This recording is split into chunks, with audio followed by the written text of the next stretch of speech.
हबीब के वसीले से हम सबको अपने हबीब की महफिल को सजाने, उसमें बैठने और उसमें बोलने की तौफीक अता फरमाई। हुजूर हबीब मिल्लत तशरीफ रखते हैं। अभी आपने जैसा कि हुजूर मुफ्ती हनीफ साहब क़िबला, उलमा बहुत हैं हिंदुस्तान में, मगर ऐसे कम उलमा हैं, बल्कि बहुत कम हैं, जिनके दिलों में आज भी अपने बुज़ुर्गों की तालीमात का ऐसा गदगला है जैसा हज़रत मुफ्ती हनीफ साहब क़िबला के दिल में है। मैंने उनको मदीने शरीफ में हुजूर की बारगाह में बेख्तियार और एक दीवाने की सूरत में देखा। क्या बात, क्या बात। और उनके लिए दुआ करता हूँ कि अल्लाह ताला उनको लंबी उम्र अता फरमाए, सेहत अता फरमाए और उनकी साए को दराज फरमाए।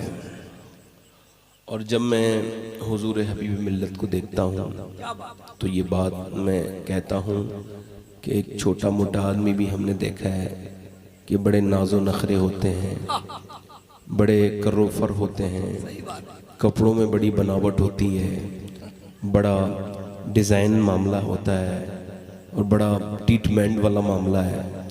मगर ज़रा गौर तो करें आप, इतनी बड़ी खानकाह जिसको पूरी दुनिया में शोहरत हासिल है। मैं जब अफ्रीका गया था तो वहाँ पे एक साहब मिले, वो हुजूर मुजाहिद मिल्लत के मुरीद थे और वो मौलाना शमी मजहरी साहब इंतकाल हो गया और हुजूर ताजुश शरिया के वो हम सबक साथी थे।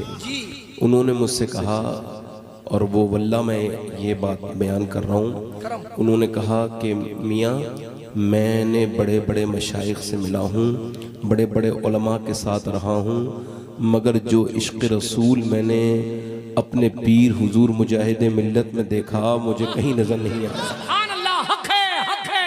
नारे तकबीर, नारे रिसालत, फैज़ाने सरकार मुजाहिदे मिल्लत, दरबारे मुजाहिदे मिल्लत। और वो ये भी कहते थे कि मेरा पीर जितना अल्लाह ने उसको बुलंदी अता की थी उससे ज्यादा वो आजिज़ी दिखाते थे। कहते थे कभी कपड़ों से किसी ने पहचाना नहीं कि वो मुजाहिद मिल्लत हैं, उनके कारनामों ने बताया कि वो मुजाहिद मिल्लत हैं। सच है, हक है, बेशक। कभी इश्तिहार की सुर्खियों से एहसास नहीं हुआ कि ये हबीब, ये मुजाहिद मिल्लत हैं। उनकी कुर्बानियों ने एहसास करवाया कि ये मुजाहिद मिल्लत हैं। उनकी सादगी ऐसी बेमिसाल थी, जो भी देखता था देखता रह जाता था।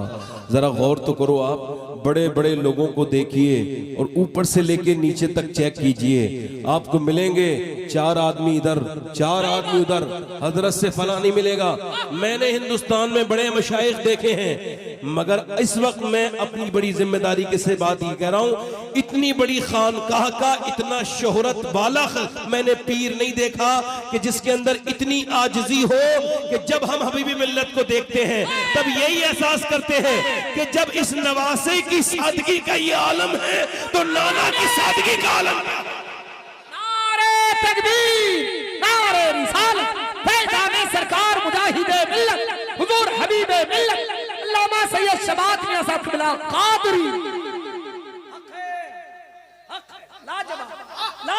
और हुजूर मुजाहिद मिल्लत की बारगाह में आया हूँ, मेरा दिल उनकी चौखट से मस हो गया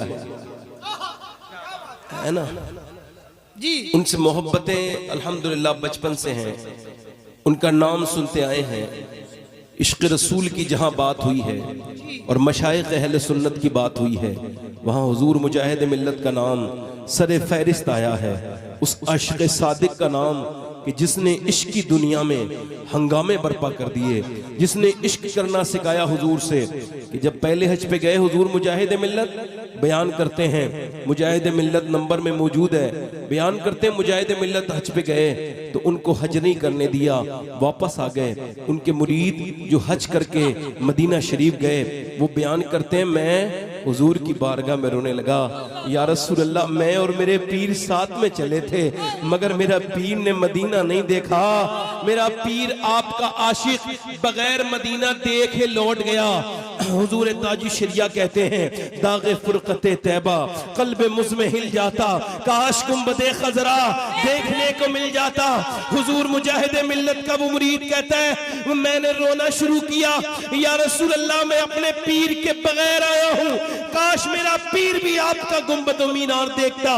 वो कहते मैं जाके सो गया, तो कहते जैसे ही सोया हूँ वैसे ही ख्वाब मुझे शुरू हुआ और ख्वाब में मुझे नजर आया एक तख्त, अल्लाह के एक तख्त लगा है, उस पे पैगंबर इस्लाम तशरीफ रखते हैं, बराबर में कुर्सियां हैं, एक तरफ अबू बकर सिद्दीक है, एक तरफ उमर फारूक आजम है, एक तरफ हजरत मौला अली है, एक तरफ उस्मान गनी है, एक तरफ कुर्सियों पे हसन और हुसैन है। मैंने जब उनको देखा तो मुझे ले जाने वाला कह रहा है देख हुजूर का दीदार कर, फिर बोला देख अबू बकर सिद्दीक को देख, फिर उमर फारूक आजम को देख। कहते मेरे पीर की बदौलत ऐसा ख्वाब मुझे नजर आया, मगर कहता है हद तो तब हो गई जब एक आदमी के हाथ में मैंने देखा एक गुलाम है, उस जगह का जारोकश है, वो अपने हाथ में कौड़ा लेके हुजूर की बारगाह की नौकरी कर रहा है, वहां का संतरी है। बार बार मुझे वो आदमी दिखाने वाला कहता है पहचाना ये कौन है, मैं नहीं पहचान रहा हूं। जब उसका चेहरा मेरे सामने आया तो मैंने देखा मेरे पीर मुजाहिद मिल्लत है।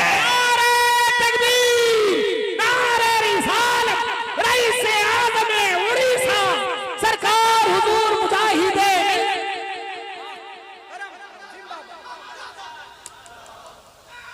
करम जिंदाबाद।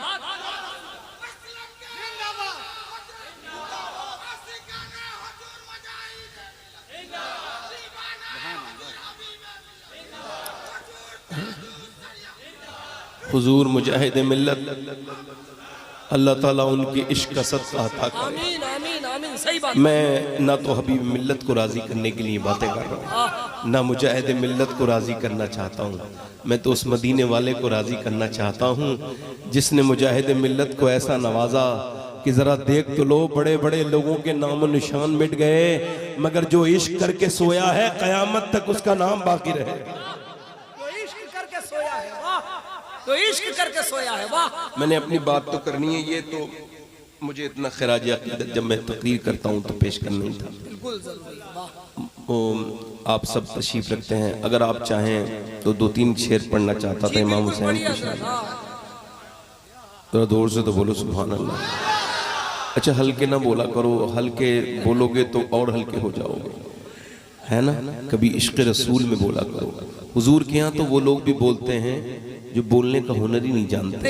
एक औरत हुजूर की बारगाह में आई, अर्ज करती या रसूल अल्लाह मेरा ये बच्चा गूंगा है, जब ये नहीं था ना मेरे पेट में, जब मेरे पास ये नहीं था तो मैं बड़ी परेशान रहती थी, मुझे कोई माँ कहने वाला नहीं था, फूफी चाची ताई कहने वाले थे, मगर एक औरत का कलेजा तभी ठंडा होता है जब उसको कोई माँ कहे, उसके सीने में बड़ी ठंड पड़ती है। या रसूल अल्लाह जब ये मेरे शिकम में आया मैंने बड़ा शुक्र अदा किया, अपनी औलादों को देख के शुक्र अदा किया करो, मुसल्ले बिछा के कहा करो मेरी बहनों मेरी बेटियों जाके देखो कितनी औरतें ऐसी हैं जो बांझ हैं, जिनके पास औलादे नहीं, वो लोगों के ताने सुन सुन के बीमार हो गई, उनको डिप्रेशन का मर्ज हो गया, उनको लोग कहते हैं बांझ है, मगर अगर तुमको औलाद अता की अल्लाह ने तो शुक्र अदा किया करो। और मेरे भाइयों आप भी, क्योंकि जो शुक्र अदा करता है अपनी औलाद पर अल्लाह उसकी औलाद को बरकतें अता करता है। इमाम मोहम्मद गजाली ने जब ये बात कही तो लोगों ने कहा हुजूर अगर अल्लाह अता करता है जब पैदा हो गया तो कैसे अता करेगा? कहा अल्लाह उसकी औलाद को नेक बनाएगा, शुक्र जो अदा करेगा अल्लाह उसकी औलाद को उसके लिए फायदेमंद बना देगा। क्या बना देगा? बोलो फायदेमंद बना देगा, बरकत वाला। वो औरत कहती है या रसूल अल्लाह अब जब ये पैदा हुआ तो मैंने खुशी मनाई, इसका बाप भी खुश हुआ, मगर अब वो भी चला गया हसरत लिए, उसे बाप न कह सका ये, और मेरी भी अब उम्र हो गई, ये जवान हो गया, गूंगा है बोलता नहीं, हुजूर आपकी बारगाह में इस वजह से आई हूँ जो आपकी बारगाह में आता है वो खाली हाथ नहीं जाता। वाह क्या जूदो करम है शह बता तेरा, नहीं सुनता ही नहीं। या रसूल अल्लाह आप करम कीजिए, मेरा बेटा एक मर्तबा बोले। मेरा इमाम कहता है मेरे करीम से अगर कतरा किसी ने मांगा, दरिया बहा दिए हैं, दुर्बे बहा दिए, फरमाया तुम बोलते, अल्लाह के रसूल ने फरमाया रो मत, अपने बेटे को लेके आओ। बेटा सामने आ गया, मेरे आका ने फरमाया क्या तुम बोलते नहीं?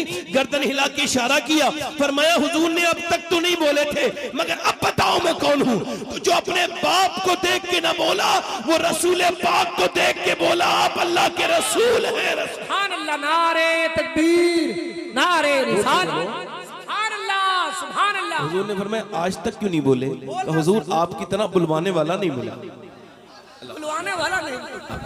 मैं 2-3 शेर इमाम अली मकाम की शान में पढ़ रहा हूँ, क्योंकि मुहर्रम का चांद नमूदार होने वाला है। 2-3 शेर पढ़ता हूँ। इमाम अली मकाम से भी बड़ी मोहब्बत है हुजूर मुजाहिद मिल्लत। 8 तारीख 8 मुहर्रम को जश्न बिलाल। सुभान अल्लाह, हाँ क्या निस्बत, सुभान अल्लाह। 10 मुहर्रम के इस्तकबाल के लिए 8 मुहर्रम को दुनिया में तशरीफ लाए।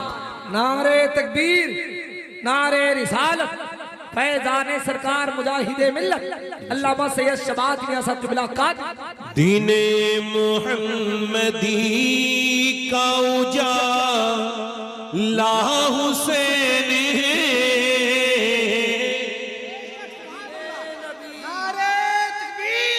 दीने मुहम्मदी का उजाला हुसैन है, और मेरे रसूल पाक का प्यारा हुसैन है, मेरे रसूल पाक का। और जिसने कुचल के रख दिया तख्ते यजीद को, जिसने कुचल के रख दिया तख्ते यजीद को, शेर खुदा के घर का वो बेटा हुसैन है। सुभान अल्लाह, सुभान अल्लाह। शेर खुदा के घर का वो हुसैन, कहिए हुसैन है, शेर खुदा घर का वो, और सुन्नी कभी डरता नहीं है। बेटा हुसैन, शेर पढ़ रहा हूँ, अगर समझ में आ जाए तो सुभान अल्लाह कहिएगा। घर का बेटा हुसैन, आप तो समझेंगे माशाअल्लाह, नामनगर के लोग। इस दौर में यजीद से सुन्नी को डर नहीं, हक है इस दौर के यजीद से सुन्नी को डर। इस दौर के यजीद से सुन्नी को डर नहीं, क्योंकि हमारे सीनों में जिंदा हुसैन है। लाजवाब, सैयद साहब जिंदाबाद, वाह जिंदा हुसैन है। एक शेर और पढ़ता हूँ। करम करम। आज तक किसी यजीदी ने खुल के नहीं कहा मैं यजीदी हूँ, लेकिन हुसैनी, उसने खुल के नहीं कहा, हुसैनी ने छुप के नहीं कहा। वो खुल के नहीं कहा, हम चुप के सुनिए, उसके भी उस यजीद को अपना न कह सके, उसके भी उस यजीद को अपना न कह सके। अरे दुनिया ये कह रही है हमारा हुसैन, हमारा हुसैन है, दुनिया ये कह रही है हमारा हुसैन है। अच्छा अच्छा, किसी भी सुन्नी का शेर होगा ना तो रावजी नहीं पढ़ पाएगा, और सुन्नियों को भी चाहिए कि रावजियों के शेर हमारे मेंबर पे ना लाए। ठीक है, शेर मैं पढ़ रहा हूं, आप बताइएगा इसको पढ़ सकते हैं रावजी कभी? शेर सुनिए। पिटना ही है वो सीना जिसमें नहीं हुसैन, पिटना ही है वो सीना जिसमें नहीं हुसैन, हम आशिकों के सीनों में आका हुसैन है। नारे तकबीर, नारे रिसालत, और खौफे यजीदियत हो शबाहत तो किस लिए, दादा है इसके गौस तो नाना हुसैन। मैं अपनी तकरीर शुरू कर रहा हूँ हुजूर हबीब मिल्लत की मौजूदगी में, बड़ी माजरत के साथ। इंशाअल्लाह मैंने 1 घंटे से जल्दी ख़त्म कर देना है। उसके बाद आपको जनाब नूर मुजस्सम को भी सुनना है और जनाब हमारे बड़े भाई असद इकबाल साहब क़िबला को भी सुनना है। मेरी तकरीर का उन्वान ये है कि वो एक सजदा जिसको तू गिरा समझता है, वो एक सजदा जिसको तू कर नहीं सकता, कर नहीं पाता, या जिससे भागता है, गफलत में है। इकबाल कहता है वो एक सजदा जिसको तू गिरा समझता है, 1000 सजदों से देता है आदमी को निजात। यानी तूने अपनी पेशानी की कदर व कीमत नहीं जानी। तुझको पता नहीं कि एक अल्लाह वाला अगर एक सजदा करे और एक तरफ दुनिया का सबसे भारी एटम बम हो, तो अगर वो सजदा करने वाला नेक है, अल्लाह के साथ वो खुलूस कर रहा है, तो उसका एक सजदा उस दुनिया के एटम बम पे भारी हो जाएगा। मेरे भाइयों, मेरी बहनों, आप सबसे गुजारिश है कि आपने जब सजदे किए थे तो आप कामयाब थे।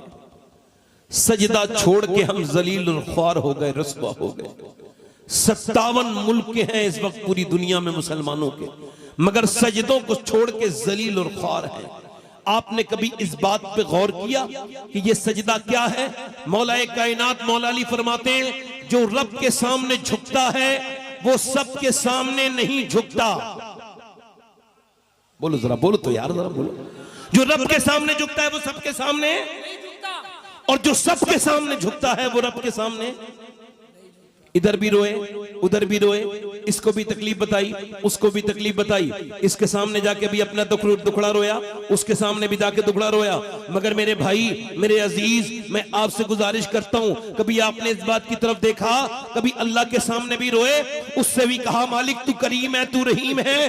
अपने रब के सामने रोए, अल्लाह की रहमतें आवाज देती हैं। आप जहां भी जाके रोएंगे ना, वो आपको कभी नजर उठाने नहीं देगा, तू मेरे सामने रोया था, मैंने तेरी परेशानी दूर की थी। यानी जहां भी रोगे आपकी सेल्फ स्टीम डैमेज हो जाएगी और आपको वो ताने देगा। अल्लाह की रहमतें कहती है, देख तू दुनिया के सामने रोएगा, वो तुझे नजर उठाने नहीं देगी। तू मेरे सामने रो, उस वक्त तो उठाने नहीं देगा, मैं झुकने नहीं दूंगा। लाजवाब, लाजवाब, जिंदाबाद। सजदा ये क्या है? मैंने अपनी पेशानी रखी अल्लाह के सामने, उसके सामने मैंने नाक रगड़ी। कभी हज के बारे में सोचा आपने? ये हज के सब लोग जो पहनते हैं ये लिबास, जो सफेद लिबास होता है, ये सारे ही क्यों पहनते हैं? सारे जाके कहते हैं मालिक तेरे दरबार में सब एक जैसे हो गए, यहीं खड़े हो गए, एक ही सब में खड़े हो गए। महमूद व अयाज, न कोई बंदा रहा और न कोई बंदा नवाज। इंसान सोचे जरा इस बात को, इंसान वहां पे जाके, मैंने जितनी भी इबादत देखी हैं उन सब की रूह तक पहुंचा हूं, तो मुझको यही एहसास हुआ कि इबादत का मतलब है आजिज़ी, इंकिसारी, अपने आप को अल्लाह के सामने समर्पित कर देना, उसके सामने सिलेंडर हो जाना, उसके सामने जाकर के जरा गौर करें। बाल मुंडवाते सारे लोग, अब मुझे बताइए बाल मुंडवाने से क्या मतलब है? मगर बाल मुंडाने का मतलब एक ही है मक्के शरीफ में कि मालिक मेरी कोई इज्जत नहीं है। लोग कहते हैं इसके बाल मुंडा दो, इसकी बेइज्जती करो। तूने अपने बाल खुद मुंडाए, मतलब तेरी कोई इज्जत नहीं। तूने कहा मालिक मेरी कोई इज्जत नहीं, और जब तूने अपनी नाक अल्लाह के सामने रगड़ी, और जब तेरी नाक अल्लाह के सामने तूने रगड़ दी, अब इसका मतलब साफ है, बिल्कुल बाहिर है, साफ जाहिर और बाहिर है कि इंसान ने जब अपनी नाक अल्लाह के सामने रगड़ी तो गोया उसने ये ऐलान कर दिया, ऐ मेरे रब, मैं तेरे सामने अपनी नजर को झुकाता हूं, अपनी नाक रगड़ता हूं, मेरी कोई इज्जत नहीं। और अल्लाह की रहमतें आवाज देती है। मेरे नबी की हदीस मौजूद है, मेरे नबी फरमाते हैं जो अल्लाह के सामने झुकता है अल्लाह उसको बुलंद कर देता है। बेशक, सुभान अल्लाह, बेशक, बेशक कर देता है। बोलो अब हमारा ये है, इसे भी तकलीफ, इसे भी अपनी तकलीफ बताएंगे, उसको भी तकलीफ बताएंगे, इसके सामने भी रोएंगे, सबके सामने रोएंगे। तो क्या अपने मालिक को नहीं बता सकते, अपने करीम को नहीं बता सकते, अपने रहीम को नहीं बता सकते? क्या उसके सामने नहीं रो सकते जिसने कभी किसी को डांटा नहीं, किसी को भगाया नहीं अपने दर से? जब भी कोई गुनहगार आकर के ये कहता है मालिक मैं बड़ा गुनहगार हूं, मेरे गुनाह माफ कर दे, तो उसकी रहमतें उसको माफ कर देती हैं। अगर कोई शराबी आके कहता है मालिक मैंने शराबें बड़ी जिंदगी में पी, मगर अब तेरी बारगाह में आके, तो कभी उसकी रहमतें उसको धक्का नहीं देती, बल्कि अल्लाह उसको माफ कर देता है। शैतान ने कहा मैं तेरे बंदों को बहकाऊंगा, मैं शैतान हूं, तेरे बंदों को बहकाऊंगा। अल्लाह ने फरमाया बहका, मगर मैं अपने बंदे की आखिरी सांस तक, मुझे रब होने की कसम है, उसकी मैं तौबा कबूल करूंगा। वो जब भी अपने रब के सामने झुकेगा, तुमने झुकना ही छोड़ दिया, तुमने उससे बातें करना ही छोड़ दी, तुमने कभी उसको अपने रब की तरफ कभी झुकना ही छोड़ दिया। एक मौलाना रूम ने एक वाकया लिखा है, मैं आपको उसको सुनाता हूं। मैंने अपनी जिंदगी में बड़ी तब्दीली को महसूस किया इस वाकये पे अमल करके। वो कहते हैं एक बादशाह सफर पे जा रहा था, उसने शिकार करना था, शिकारी था, वो बेचारा भूल गया शिकार के चक्कर में वो किधर गया है। उसका घोड़ा निकल गया, उसके साथ में उससे बिछड़ गया। उसकी जब आंख खुली तो शिकार भी नहीं मिला, और सुबह को जब उसको दिन निकला तो उसने देखा एक सहरा में वो पहुंच गया है, एक ऐसे रेगिस्तान में पहुंच गया जहां से बाहर निकलने का रास्ता कोई नहीं। उसका घोड़ा जो है उसको बिच्छू ने काट लिया, सहराई, और वो मर गया। और जब वो मरा तो उसके खाने पीने का सामान भी खत्म। अब तो उसकी प्यास की वजह से जबान बाहर को आ गई। अब वो प्यास की वजह से दौड़ता, उसको सामने लगता पानी है, मगर वहां पर धोखा दे रही थी उसको रेत, इसको कहते हैं शराब, वो उसको धोखा दे रही है। ये दौड़ के जाता और रेत चमकती भी पकड़ के, और फिर रोने लगता मालिक मुझे सहरा की मौत से बचा ले, इस बेसरो सामानी की मौत से बचा ले, मौला मुझे कुछ दिनों की जिंदगी अता कर दे, मेरे करीम मेरे रहीम, मुझे कुछ दिनों की जिंदगी अता कर, मैं तेरे दीन के लिए कुछ करने जाना चाहता हूं। अल्लाह मुझे यहां मौत न दे, मुझे मौत से बचा ले। वो ऐसा फूट फूट के रोया, अल्लाह का करम हुआ, उसकी आंख लगी, और जब आंख खुली तो उसने देखा एक झोपड़ी के सामने बैठा है। अंदर गया, जाके झोपड़ी वाले से कहा पानी है? कहा मैं प्यासा हूं। इसने जाके अंदर जब जबान बाहर है, इसने 1 2 3 4 5 6 गिलास पानी पी के मुतमईन हो गया, और बोला मेरी ये अंगूठी रख लो बाबा, मैं इस मुल्क का बादशाह हूं, तुमने मेरी जान बचाई है। देहाती से बोला जब तुम्हें कोई जरूरत पेश आए मेरे पास आ जाना। उसने कहा ठीक है। ये चला गया। 3-4 साल के बाद कोई दिक्कत परेशानी पेश आई इसी बादशाह पर। इसने सोचा इसी आदमी पर पेश आई, देहाती पर। इसने सोचा इस अंगूठी को बेच के अपना काम निकालूं। फिर कहा नहीं नहीं, क्या पता कितनी महंगी अंगूठी है। बादशाह के दरबार में पहुंच गया अंगूठी लेकर के। जैसे ही अंगूठी देखी इसको लोग अलर्ट हो गए, कोई वीआईपी मेहमान आया है, कोई मेहमान खुसूसी आया है। खास मेहमान को ट्रीटमेंट करते करते बादशाह के दरवाजे तक पहुंचा दिया गया। बादशाह के हुक्म के मुताबिक उस अंगूठी वाले को अंदर पहुंचाया। उसने जाके देखा अंदर बादशाह अल्लाह के सामने रो रहा है। ये वापस पलटा, बादशाह को आहट हुई। सलाम फेरने के बाद बोला कौन आया था। उसने कहा बादशाह को लोग पकड़ के लेके आए, इसको हुजूर ये आया है। बादशाह के सामने खड़ा कर दिया। बादशाह ने पूछा कौन हो। इसने अंगूठी दिखाई, का पहचान लिया, तुमने मेरी जान बचाई थी, मगर आए क्यों थे और वापस क्यों चले गए। इतना लंबा सफर तय करके बताओ। कहने लगा आपसे मिलने आया था, कोई परेशानी पेश आई थी, सोचा आपको परेशानी बताऊं तो मेरी परेशानी हल हो जाएगी। का फिर मैंने देखा आप तो किसी और को अपनी परेशानी बता रहे हैं, किसी और के सामने रो रहे हैं, तो मैंने सोचा उसके सामने क्यों रोऊं जो खुद किसी और के सामने रो रहा है। रोना है तो उस रब के सामने रोऊंगा जिसके सामने बादशाह भी रोते हैं। नारे तकबीर, नारे रिसालत, सरकार मुजाहिदे मिल्लत, हुजूर हबीबे मिल्लत। यानी मेरे दोस्त, तुझे अगर कोई रास्ता नजर नहीं आ रहा है, पहले तो ये गैर मुस्लिम ज्यादा करते थे, अब मुसलमानों के अंदर भी ये काफी बढ़ गया है, ये खुदकुशी करने का मिजाज। मेरे भाई ये हराम है, मेरी बहन ये हराम है। अपनी जिंदगी ऐसे जाया न कर, बड़ी कीमती तेरे रब ने तुझको जिंदगी दी है, ये सब नाजायज है, न कर बेटी, हराम है, बड़ा सख्त अज़ाब है।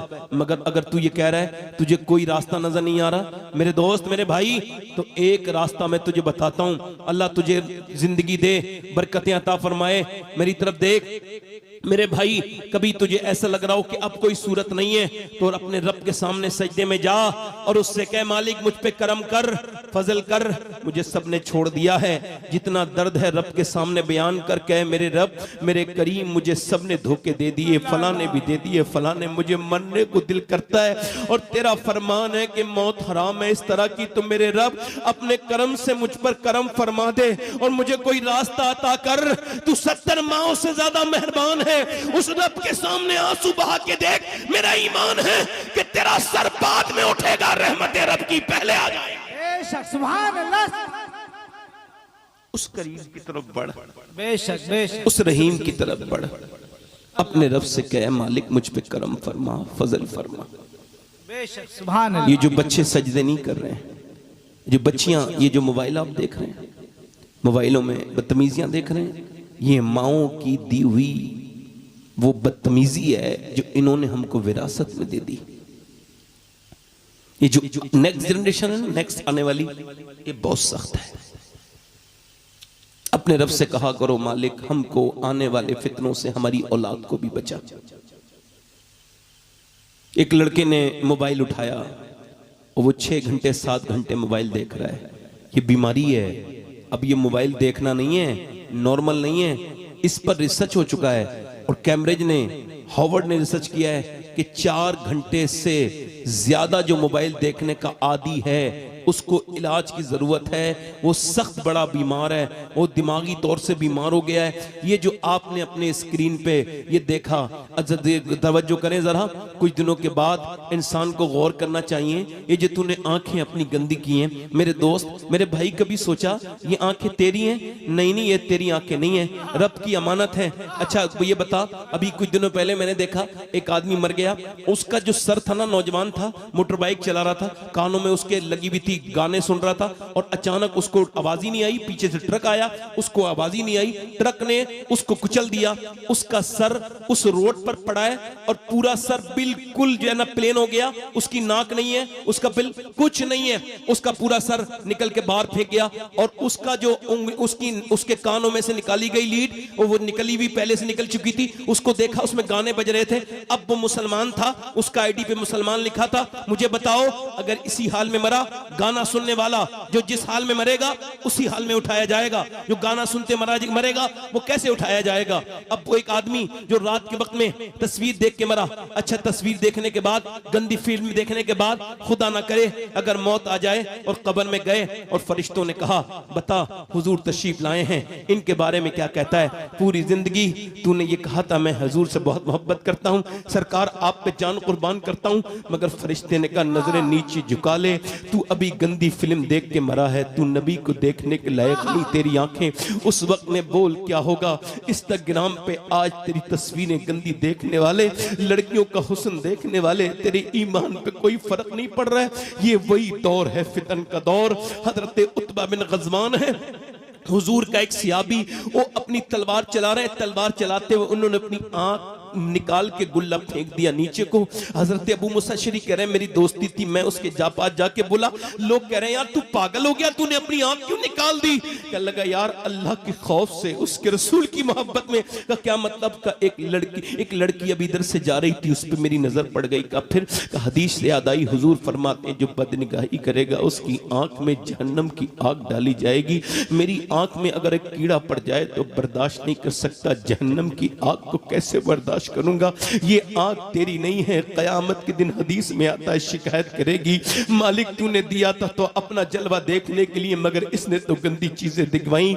ये आंखों का जिना है मेरे दोस्त। उसने अपनी आंख निकाल दी सिहाबी रसूल ने। ये हमारा ईमान है, जिन्होंने गंदी गंदी रीलें देखी मगर फिर भी एक बार नहीं कहा मालिक हमसे गलती हो गई। नहीं नहीं, हमारे दिलों से तो ईमान, अगर कोई नमाजी आदमी की एक इशा की नमाज छूट जाए ना तो उसका दिल बेचैन हो जाता है, पूरी रात बेचैनी में गुजरती है, मगर बेनमाजी तो छोड़ता ही रहता है, उसका दिल इतना गंदा है। ऐसे ही जिसका ईमान कमजोर है या बिल्कुल बेकार हो गया, वो आदमी जिसने गंदी तस्वीर भी देखी, अबू मूसा अशअरी कहते हैं उसकी एक आंख से आंसू गिर रहे थे और एक आंख से खून के लोथड़े नीचे को गिरते थे, और वो कहता था क्या अल्लाह मुझे माफ कर देगा मेरी इस खता पर, मुझसे जो बदनिगाही हुई है, अल्लाह अकबर, अल्लाह तुझे माफ कर देगा उतबा।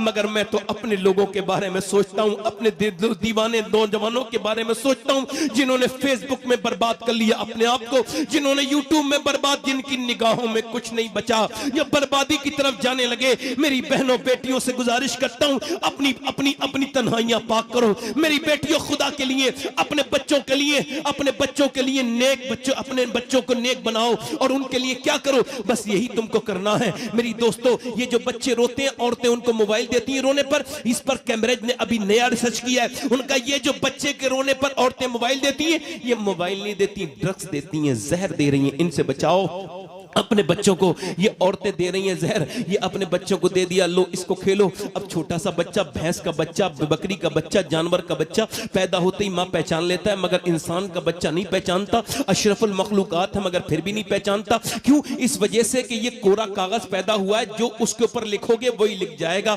अगर इसको इश्क रसूल सिखाओगे तो आशिक रसूल बन जाएगा। आला हजरत फरमाते, अगर माँ अपने बच्चे को पहली मर्तबा फीडिंग कराते वक्त अगर दूध पिला दे, अपने बच्चे को दूध पिलाते वक्त नबी पर दुरूद भी पढ़ दे, जब उसके चुपटते हैं बच्चे छोटे छोटे, उसकी सारी थकान और स्ट्रेस दूर हो जाती है बच्चों से। इस बात को तुम का समझे, इस मोबाइल के फितने से बाहर निकलो। मेरे दोस्तों, मेरे भाइयों, जब तक हमारी माएं नेक थी, सजदा करती थी, हम भी नेक थे। अब हमारी बहनों के घर से सजदे निकल गए। अब तो मियाँ इंस्टाग्राम ने ले लिया वो वक्त जो नमाजों में कुरान के लिए वक्त था। अब तो मियाँ कुरान के लिए वक्त जो था वो ले लिया इंस्टाग्राम ने, फेसबुक ने ले लिया। मेरी बहन, मेरी बेटी के पास भी अब मोबाइल है, उसके मर्द के पास भी मोबाइल है। चार लोग एक जगह बैठ के आपस में बात नहीं करते, मोबाइल ने इतने नीचे लेकर के आ गया हमें। मेरी तरफ देखो मेरे भाइयों, दिल्ली की सरजमीन पे बदायूं शरीफ से हिजरत करके एक औरत दिल्ली पहुंची। उसका बच्चा है, उसका बेटा 7 साल का, ये अपने बच्चे के, ये बच्चा इसका सोता है, ये नीचे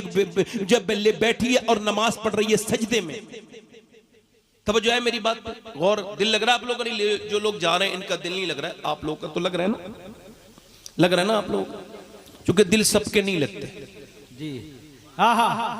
दिल उनके लगते हैं जिनके हुजूर से लगे हो। सुभान अल्लाह, सुभान। एक ये माँ है जिसने पागल कर दिया अपने बच्चे को, और एक वो दिल्ली की माँ है जिसने रात के वक्त में रो रही है, सजदा कर रही है। सैयदादी है, सादात घराने से ताल्लुक रखती है। बाप का नाम अरब शाह है, इसके दादा पीर का नाम जो है ना वो हजरत उस्मान हारूनी है। ये औरत बड़े लेवल की है, नहीं छोटी मोटी औरत नहीं है। और सैयदानी है, सैयदा है। सैयद अगर होगा तो दो चीजें लाजिम उसके अंदर होंगी, एक तो सीन, 2 सीन होंगे उसके अंदर, एक सजदे का सीन, एक सखावत का सीन। ये औरत रो रही है, रात का वक्त है, रोते रोते इसके बच्चे की आंख खुली, बच्चे की आंख खुली, आगे बढ़ा, जाके बोला अम्मा जान क्यों रो रही है? सलाम फेर के बोली मेरे बेटे अभी मेरे हाथ पर एक छुपकली चढ़ गई या कोई कीड़ा, उसे मैंने हटा दिया। फिर मैंने सोचा कुछ दिनों के बाद, 5 साल के बाद या 10 साल के बाद तो कब्र के अंदर जाना ही है मेरे लाडले। आज तो कीड़े से मैं परेशान हो गई, कल तो नाक और मुंह में कीड़े जाते हैं।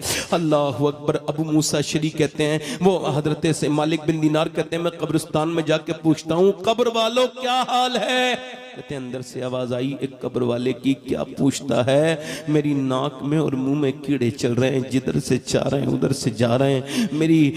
मेरी शर्मगाह कुछ कीड़ों ने खा लिया। मैं ऐसी अंधेरी देखी, मुझे अल्लाह के रसूल फरमाते हैं मेरी नजर में सबसे खतरनाक जगह कब्र है। क्या है? बोलो कब्र है। हजरत ईसा अलैहिस्सलाम के सामने जब मौत का जिक्र होता, उनके जिस्म से खून नीचे को टपकने लगता था। आज हमको तो बड़ा ढीठ हो गए हम, जरा गौर तो करें कितनी सख्त है मौत। वो औरत कहने लगी मेरे लाडले मेरे बेटे बस हाथ से आज तो हटा दिया, सोच रही हूँ कल कब्र में जाऊंगी तो क्या होगा। बच्चा रो के बोला अम्मा तो आप तो बड़ी हैं, मैं तो अभी बहुत छोटा हूँ। मेरी माँ मैं मर गया तो मेरा क्या होगा? माँ बोली सजदा कर बेटा। जब सजदे में गया ना तो माँ भी सजदे में चली गई और जाके बोली मेरे रब यहाँ तक लाना मेरा काम था, यहाँ तक आगे कबूल करना तेरा काम है। मैं एक बेवा औरत हूँ, ये मेरा यतीम बच्चा है। मेरे करीम मेरे बच्चे पे अपनी मेहरबानी कर दे, इसको कबूल कर ले। रोज माँ रोती थी, बच्चा भी रोज सजदे में जाता था। बच्चा जवान हो गया, तहज्जुद पढ़ते पढ़ते माँ का विसाल हो गया दिल्ली में। फिर बेटे का रंग चढ़ा, बेटे का भी विसाल हो गया। मगर जाके दिल्ली में देखो, बादशाहों की बीवियों की, मुगलों की बीवियों की कब्र नहीं मिलेंगी, उनकी शहजादियों की कब्रें मिट गई। मगर वो जो रात को रोती थी, उसका मजार 3 बीघा जमीन में है। उसका नाम सैयदा जुलेखा अलमारूम माई साहिबा है। हर बुध के दिन हफ्ते को उसके मजार में मेला लगता है। बराबर में उसके बेटे का मजार है। बादशाहों की कब्रें मिट गई, ढूंढने पर भी नहीं मिलेंगी, मगर उसके बेटे के मजार पे रोज मेला लगता है। उसका नाम निजामुद्दीन महबूब इलाही है। नारे तकबीर, नारे रिसालत, सरकार मुजाहिदे मिल्लत। सुभान अल्लाह, सुभान अल्लाह। दिल लग रहा आप लोगों को? नहीं लग रहा? इधर देखो मेरी तरफ, बस मैं खत्म ही कर रहा हूँ। ज्यादा देर मैंने बोलना नहीं, चूंकि मेरे बाद में वाले लोगों का ख्याल रखना है। 1 घंटे के अंदर, उससे पहले ही खत्म कर दूंगा। नूर भाई तवज्जो है, दिल लगा के बोलो सुभान अल्लाह। मतलब बिल्कुल साफ है, इधर देखो, मतलब बिल्कुल साफ है। माँ नेक है तो बच्चे, जल्दी बोलो, माँ नेक है तो बाप नेक है तो बच्चे, बाप शरीफ है तो बच्चे। इधर देखो, सजदा इमाम हुसैन, सजदा करबला का, जोर से तो बोलो, हो सके तो लाइए दोनों जहां मीजान में। मैंने एक सजदा जमीन करबला से ले लिया। मेरे कहने का मतलब यह है, कोई जब यह कहता है कि हुसैन का सजदा लाजवाब है, तो यह बात अधूरी है। पूरी बात यह है कि पहले अली का सजदा मदीने में लाजवाब है, और फातिमा का लाजवाब है, फिर हुसैन का सजदा लाजवाब है। और सजदे में अल्लाह ने वो ताकत दी है, जहां भी होता है उस घर को, उस दर को, उस जंगल को आबाद कर देता है। हुसैन ने करबला के मैदान में सजदा किया। आज पूरे इराक में इतनी रौनक कहीं नहीं है जितनी करबला के अंदर मौजूद है। इंशाअल्लाह ये अल्लाह के फजल की बात है कि हुसैन ने करबला की जमीन पे सजदा किया, अल्लाह ने आबाद कर दिया। अब्दुल कादिर जिलानी ने बगदाद में सजदा किया, अल्लाह ने उनके दर को आबाद कर दिया। मोइनुद्दीन चिश्ती ने अजमेर में सजदे किए, अल्लाह ने अजमेर को आबाद कर दिया। निजामुद्दीन औलिया ने दिल्ली में सजदे किए, अल्लाह ने उनके मजार को आबाद कर दिया। आला हजरत ने बरेली में सजदे किए, अल्लाह ने बरेली को आबाद कर दिया। मुजाहिद मिल्लत ने धामनगर में सजदे किए, अल्लाह ने धामनगर को। नारे तकबीर, नारे रिसालत, शोदाए करबला, शान औलिया।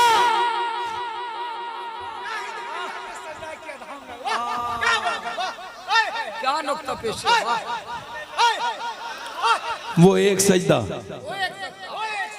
जिसको तू भारी समझता है, गिरा समझता है, 1000 सजदों से देता है। आदमी को निजात, 1000 सजदों से देता है आदमी को निजात, आदमी को निजात। आज बच्चों के लिए क्या क्या, ये तालीम, वो तालीम, सबसे बेहतरीन तालीम इस्लाम है। अभी कुछ दिनों पहले, तवज्जो है, कुछ दिनों पहले ये यूनिवर्सिटी ऑफ पंजाब, ये इंडिया में, अपने हिंदुस्तान में, चंडीगढ़ में एक प्रोफेसर का वीडियो वायरल हुआ। वो पुलिस ने उसको खुफिया रिकॉर्ड किया था। वो अपनी माँ को मारता था। अब 80 साल की माँ थी, वो बूढ़ी माँ को मारता था मुंह पे। अब कोई उनके पास एविडेंस नहीं था, एविडेंस के लिए उन्होंने उसको रिकॉर्ड किया। जब रिकॉर्ड किया तो हैरत हो गई कि रोज मारता था, उसको खाना नहीं देते थे, वो औरत रोती थी, उसका कोई सुनता नहीं था, उसका बेटा ताकतवर था, कोई उसके सामने नहीं आता था। किसी ने चुपके से जब ये किया, अब मुझे आप बताइए, जब वो अपनी बूढ़ी माँ को मार रहा है तो क्या उसको पता नहीं माँ कौन है? क्या वो जाहिल है? बताइए। जो प्रोफेसर है, जो केमिस्ट्री पढ़ाता है, फिजिक्स पढ़ाता है, बायोलॉजी पढ़ाता है, क्या वो ये बताइए क्या वो जाहिल है? नहीं नहीं, वो बायोलॉजी, केमिस्ट्री सब पढ़ाता है। मगर ये बात बिल्कुल साफ है, खुदा की कसम, कोई भी यूनिवर्सिटी फिजिक्स बायोलॉजी तो पढ़ाती है, मगर माँ बाप का एहतराम नहीं पढ़ाती। माँ बाप का एहतराम सिर्फ मेरे नबी का दीन पढ़ाता है। बेशक लाजवाब हक है, हक। इसी वजह से कोई मौलाना अपनी माँ को नहीं निकालता, नहीं निकालता ना। मगर मेरी बहनों को भी तो चाहिए ना, उनको भी तो चाहिए। अच्छा, एक आखिरी बात करके अपनी बात को खत्म कर रहा हूँ। दिल लग रहा आप लोगों को? नहीं लग रहा? मुस्कुरा के बोले। सुभान अल्लाह। मुझे देखें, तकरीबन अभी 40 मिनट में है बोलते हुए। कितने मिनट? 40 मिनट हुए? 40 मिनट हुए हैं, मुझे चूंकि बाद में मुझे ख्याल रखना है तो ये बात आपसे कर रहा हूं। एक लड़की वो है, तवज्जो करें, इस मुसलमानों में 2 तरह की लड़की पाई जाएंगी, तीसरी तरह की कोई नहीं मिलेगी, ना औरत ना लड़की, 2 ही तरह की औरतें लड़कियां हैं। एक लड़की वो है, तवज्जो करना मेरी तरफ, जिसको कोई भी तकलीफ नहीं है फिर भी पर्दा नहीं कर रही। उसको खूब समझाइए पर्दा करो, नहीं करेगी। उसको खूब कहिए पर्दा कर ले, नहीं करेगी। हालांकि पर्दे का इतना एहतमाम है इस्लाम में कि अगर औरत वुजू करके ये अपनी कौनी खोलेगी ना, वुजू करेगी, और अगर ऐसी जगह वुजू कर रही है जहां गैर मर्द उसको देखेंगे या देख सकते हैं, और इसके अलावा कोई सूरत नहीं है, मजबूरी है उसकी, गैर मर्दों को दिखाएगी हाथ तभी वो वुजू कर पाएगी, तो उसके लिए हुक्म यह है कि वो वुजू न करे, तयम्मुम से नमाज पढ़ ले।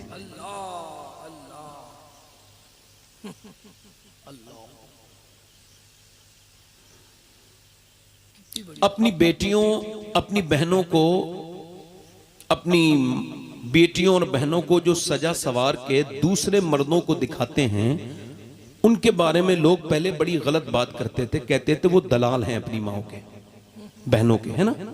और अब जो खुद अपनी बेटियों और बहनों को जो सजा के सवार के शादियों में दूसरे मर्दों को दिखाते हैं, इनके बारे में क्या कहेंगे लोग?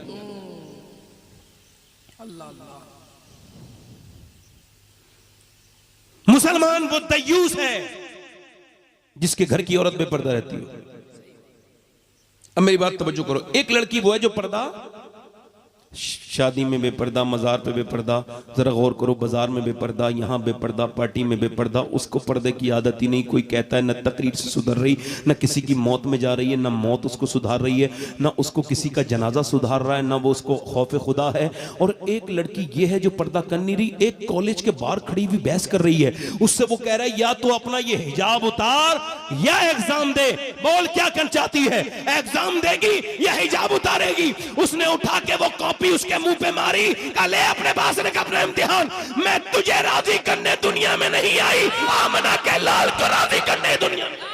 नारे तकबीर, नारे रिसालत, फरमाने मुस्तफा, फरमाने मुस्तफा, हुजूर हबीबे मिल्लत अल्लामा सैयद शबात मियां साहब क़िबला हजरत तशरीफ रखते हैं। 2 ही तरह की लड़कियां हैं। कितनी तरह की? 2 ही तरह। एक तो पर्दा कर नहीं रही है, एक छोड़ नहीं रही है। और ये जो छोड़ नहीं रही है ना, ये जो कर नहीं रही है, पहले इसका बैकग्राउंड चेक करें। इसकी अम्मी बेगैरत, इसका बाप बेगैरत, दोनों ने इसको मिल के बर्बाद किया है, अकेली नहीं, पूरा दुनिया लगी है। जब देखो फिल्म चली है, बचपन से नाच देखा है, डांस देखा है, उसने अपनी अम्मी को देखा है, उसकी माँ बड़े कमजोर दिल की है। जब हीरो हीरोइन मिलते नहीं है, इमोशनल सीन आता है तो फिल्म में देखते हुए रोने लगती है माँ, और जब उसकी मिलती है हीरोइन तो खुश हो जाती है। अब वो जब जवान हुई तो उसने कहा चलो यही कर लेते हैं जो मेरी माँ को खुश करता है, तो वो भाग गई। अम्मा बोली हाय मेरी नाक कटा दी मेरी बेटी ने। अरे तो तूने खुद कटाई ना, तुझसे किसी ने कहा थोड़ी था ये करने के लिए।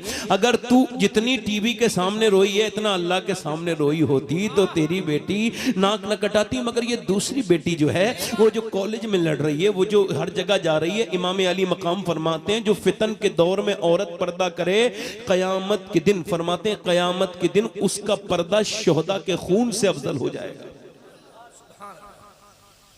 अब मेरी बात तवज्जो करें आप, दूसरी बेटी कौन है?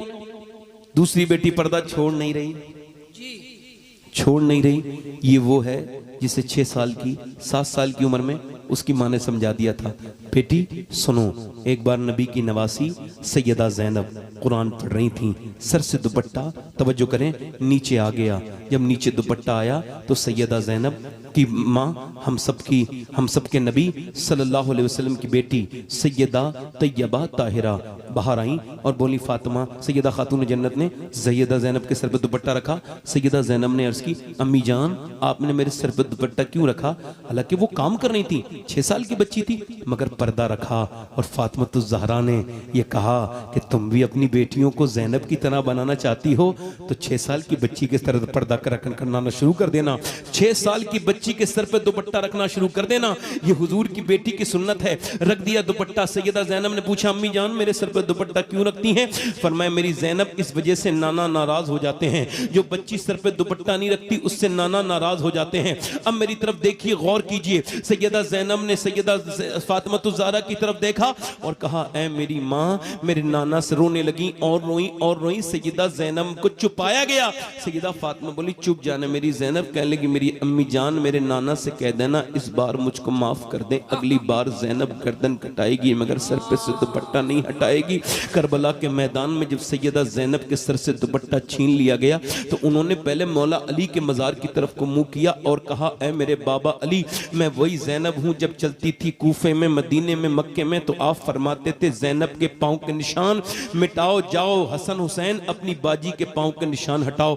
मैं नहीं चाहता कि मेरी बेटी के पाँव के निशान भी कोई देखे। वो कोई पीर है जिसकी बेटियां, जिसकी बहनें बेपर्दा हो? अच्छा मुझे बताइए ये कौन? ये मौलाई, मौला और मौला अली के मानने वाले अपने आप को कहते हैं और उनके घरों में पर्दे का कोई एहतमाम नहीं। ये मौलाई बेवकूफ, बेशरम, बेगैरत नहीं, ये नाचने कूदने वाले नहीं है। मेरी तरफ देखो कौन है मौला अली। सैयदा ज़ैनब अर्ज करती है मेरे अब्बा, मैं वही ज़ैनब हूं जब मैं चलती थी तो आप फरमाते थे मगर आज मेरे सर से दुपट्टा छीन लिया गया, मेरे पास मजबूरी में बाल है, मैंने बाल से अपना चेहरा ढक लिया। और उसके बाद ज़ैनब ने फिर अपने नाना की तरफ को देखा और कहा ऐ मेरे नाना, मैं वो ज़ैनब हूँ जिसको आपने गोद में लिया था जब मैं पैदा हुई थी और आपने फरमाया था कि फातिमा देखो मेरी ज़ैनब बिल्कुल अपनी नानी खतीजा की तरह है, बिल्कुल अपनी नानी। और फिर आपके आंसू मेरे गालों पर गिरे थे।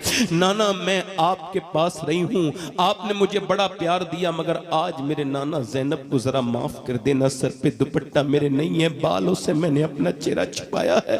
चूंकि मेरे दुपट्टे को छीन लिया गया, मैं उससे पहले मेरे भाई भी शहीद हुए, मेरे बच्चों की लाशें भी मेरी गोद में आई मगर मैं पर्दे में थी। अब क़यामत के दिन औरतों ने जिन्होंने फैशन के लिए नबी की बेटी को छोड़ा, सैयदा ज़ैनब के इस तरीके को छोड़ा, वो क्या जवाब देंगी? इमाम ज़ैनुल आबिदीन कहते हैं मैंने अपनी फूफी से ज्यादा सालिहा और साजिदा औरत नहीं देखी। मैंने देखा कि वो 5000 किलोमीटर का सफर ऊंट की नंगी पीठ पर किया मगर वो शहजादी नबी की नवासी, वो अल्लाह अकबर पूरे नबी के घराने को बचा के करबला से और शाम से फिर मदीने लेके आई मगर उनको मैंने कभी तहज्जुद की नमाज भी कज़ा होते नहीं देखी। मैंने देखा उनके बच्चों की लाशें उनके गोद में आई फिर भी वो नमाज की पाबंद रही। मेरे भाइयों की लाशों पर घोड़े दौड़े मगर मेरी फूफी को मैंने नमाज पढ़ते देखा। मैंने कहा फूफी जान आपके भाइयों की लाशों उनके सरों को नेज़े पे चढ़ा दिया गया फिर भी आप सजदे में हैं। ये कहां से सीखे सजदा, ये सब्र कहां से सीखा? एक मौत हो जाए औरतें नमाज छोड़ देती हैं। आपके यहां पर इतने जनाजे इतनी शोहदा है फिर भी आपकी नमाज वहीं की वहीं है। तो मेरी फूफी ने कहा मेरे बेटे मैंने किसी और से नहीं अपनी माँ फातिमा से सीखा है।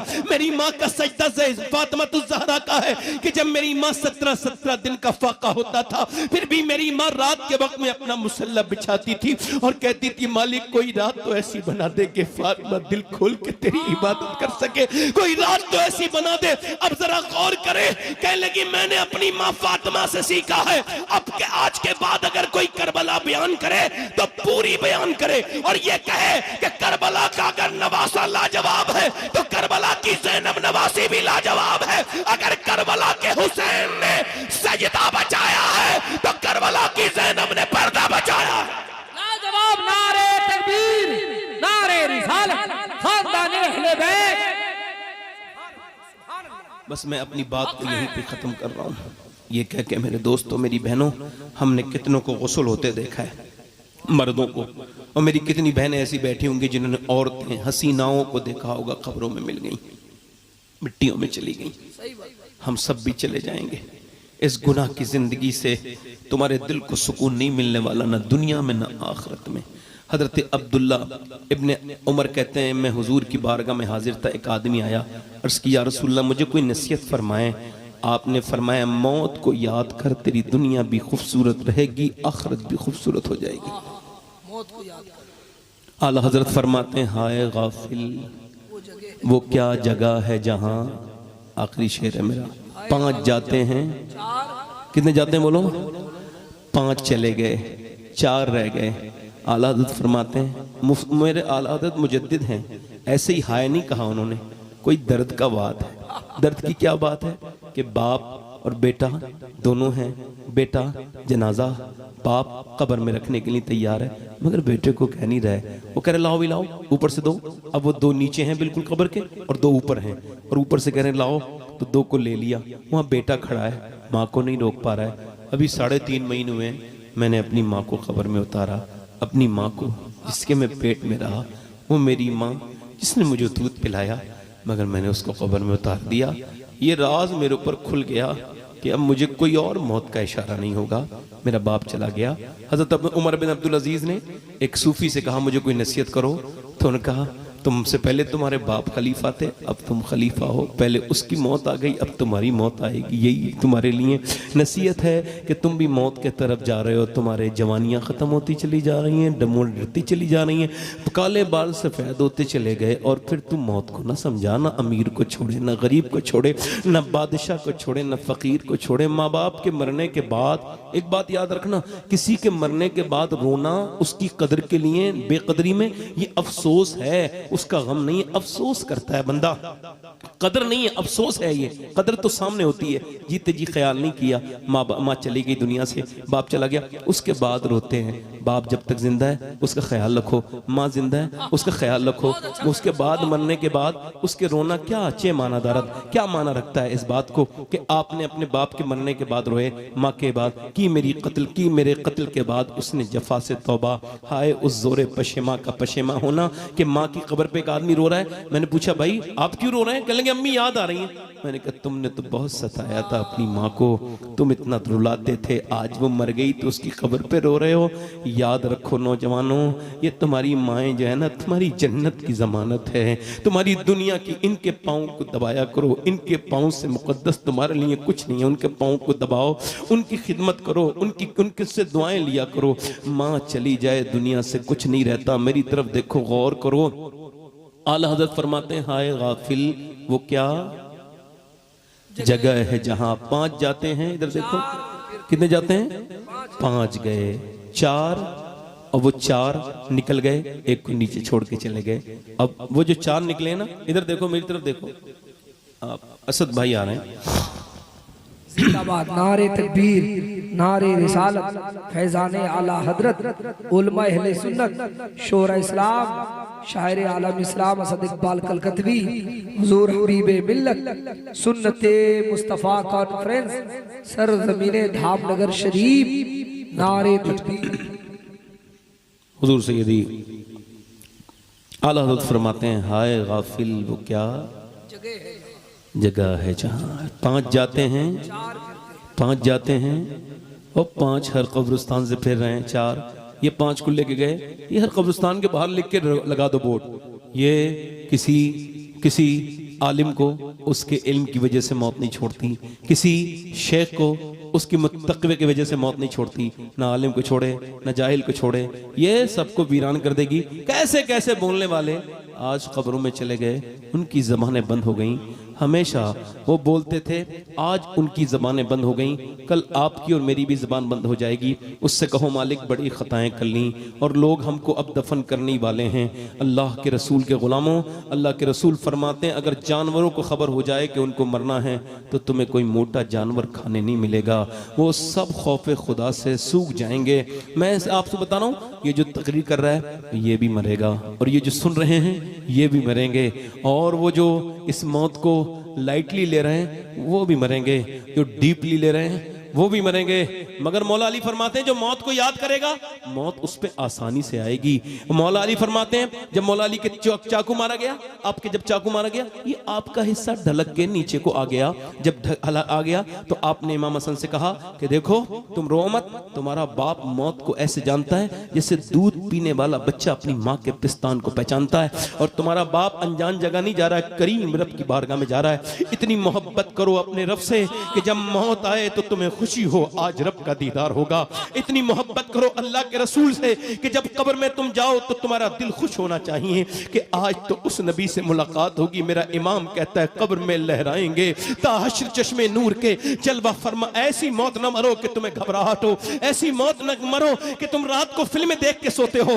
जो लोग कहते हैं कल तौबा करेंगे, वो कल नहीं आएगी। टुमारो इज नॉट कम, कल कभी नहीं आती, आज है, अभी है। जो करना है कर ले मेरे भाई, आज तौबा कर। आज अपने रब से कह माफ, ये दुनिया जीने के लिए नहीं है, रहने के लिए नहीं, ये गुजरगाह है, ये ठहरने का मकाम नहीं। याद रखो ये जिन्होंने तुमको मौत से बेखौफ कर दिया ये सब बदतमीज है। हजरत सैयदना अबू हुरैरा का इंतकाल का वक्त है, कभी बेहोश होते हैं, कभी होश में आते हैं, कभी सुर्ख चेहरा होता है, कभी पीला होता है, कभी जर्द, कभी सुर्ख, कभी जर्द, कभी सुर्ख। किसी ने पूछा क्या इतने बड़े सहाबी को मौत का डर है? कहा नहीं नहीं नहीं। कहा फिर किस बात का डर है? कहा इस बात का डर है, मेरे नबी फरमाते हैं मौत से पहले अल्लाह फरिश्ते के जरिए बता देता है कि तुझको जहन्नम में जाना है या जन्नत में। या तो मैं ये कह रहा हूँ मालिक अबू हुरैरा बड़ा गुनहगार है, मौत का वक्त करीब है, अबू हुरैरा के गुनाहों को माफ करके इसको जहन्नम से आज़ाद करके इसको जन्नती बना दे रब। मैंने बड़े आज हमारे यहाँ निकल गया खौफ, बिल्कुल बिल्कुल डरते नहीं नौजवान।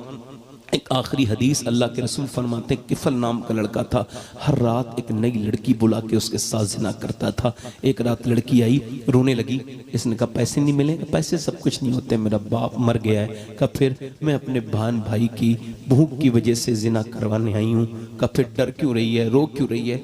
रो रही हूँ इस वजह से कि मेरा मालिक मुझे देख रहा है, जब मैं सजदा करती हूँ तब भी देखता है, अब मैं जब तेरे साथ मुंह काला करने आई हूँ तब भी देखता है। अल्लाह अकबर, ये जिना कितनी बुरी चीज है, कितनी बड़ी बेहयाई है। मेरे नबी फरमाते हैं जिना करने वाले की सूरत दुनिया में बिगड़ती है, ये बेरुसवा है जिना करने वाला।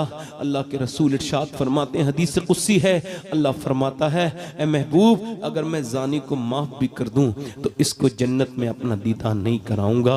यानी उसको जिना करने वाले को वो जो हदें पार करता है, वो कहने लगी मैं इस वजह से रो रही हूँ कि मेरे रब अगर मेरे बहन भाई भूखे न होते, ऐ मेरे करीम अगर मेरे बहन भाइयों को भूख प्यास न होती तो कभी मैं ये बुरा काम न करती। ये कह के वो फूट के रोई। हुजूर अलैहिस्सलाम फरमाते हैं उसके रोने से उसका दिल धुल गया, यानी रोया कोई और दिल किसी और का धुल गया। वो किफल जिसका दिल इतना सख्त है जानी का, ले मेरी बहन बन जा, तू मेरी, मैं तुझे बहन बनाता हूँ, ये पैसे ले सारे चली जा, तूने मेरी आंख खोल दी। सजदे में जाके बोला मालिक एक दिन आई थी हाथ तक नहीं लगाया और मैंने तो कितने जिना किए हैं, कितनी बार बदकारी की है, अगर मेरी तरह कोई गुनहगार नहीं है तो तेरे तरह करीम भी तो कोई नहीं है।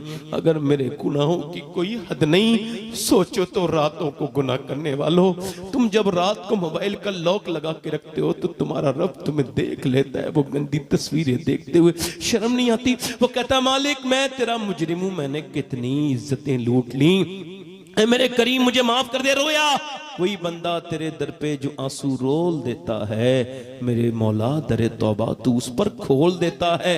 रो के मर गया, सुबह को जनाजा उठाने वाला कोई नहीं, इसका जनाजा उठाएंगे बदकार है। कितनी लड़कियों की इज्जतें लूटी हैं, जब कोई उसका जनाजा नहीं उठाने आया ना, अल्लाह ने फरिश्तों को भेजा, उसके दरवाजे पे बड़े बड़े लफ्जों में लिख के गए इन्नल्लाह क़द गफ़र लिल किफ़ल, ये जो किफल है इसको अल्लाह ने बख्श दिया है।